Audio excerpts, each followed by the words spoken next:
South Korea and the European Union have jointly condemned North Korea's military support for Russia in the Ukraine conflict, demanding the withdrawal of North Korean troops sent to assist Moscow. The dialogue comes at a critical juncture as the deepening military cooperation between North Korea and Russia poses a serious threat to the security of Europe, in the Pacific, and indeed the world at large. This strategic dialogue, therefore, offers a timely and crucial platform for us to further coordinate our responses to such great challenges and to renew our dedication to global peace and stability.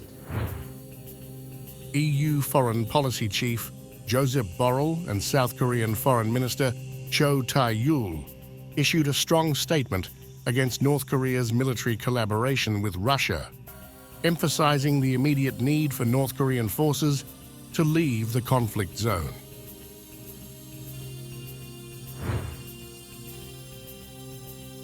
Borrell characterized Russia's actions as a significant threat and highlighted the importance of South Korea's perspective in this context. During his meeting with South Korean Defense Minister Kim Jong-hyun, he stressed the urgency for enhanced support for Ukraine and finalized a new security and defense partnership focused on areas such as cybersecurity and disarmament.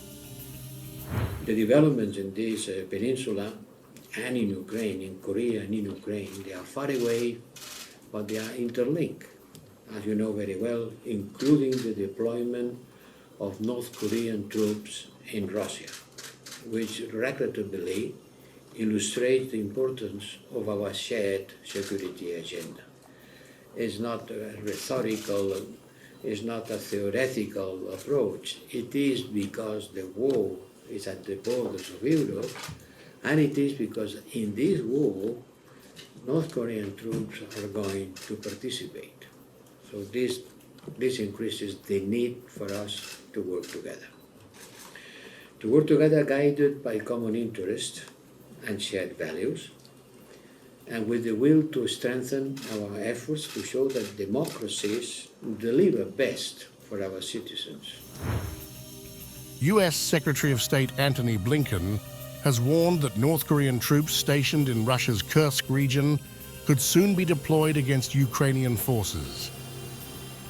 We now assess that there are some 10,000 North Korean soldiers in total in Russia. And the most recent information indicates that as many as 8,000 of those North Korean forces have been deployed to the Kursk region. We've not yet seen these troops deploy into combat against Ukrainian forces, but we would expect that to happen in the coming days. Analysts believe North Korea may receive technological assistance from Moscow in exchange for its military support, particularly as it seeks to advance its missile capabilities and develop a spy satellite.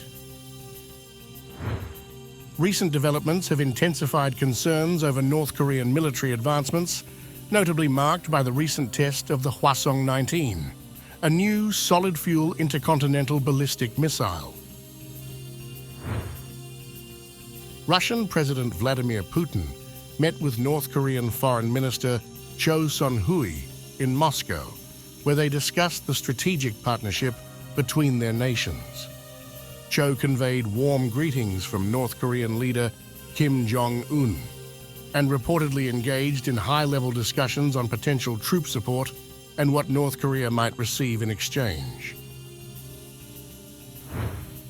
This meeting followed Choe's earlier talks with Russian Foreign Minister Sergey Lavrov, further solidifying the alliance amid increasing Western condemnation. In response to ongoing commentary regarding military cooperation between Russia and North Korea, Russian Foreign Minister Sergey Lavrov challenged the UN Secretary-General for his call to refrain from internationalizing the conflict. Lavrov criticized the UN for its perceived hypocrisy in not acknowledging Russia's efforts to highlight Western involvement in arming Ukraine against Russia. The Secretary-General brought up internationalization almost 3 years later, after the West had prepared Ukraine for war and was leading that war directly on the ground.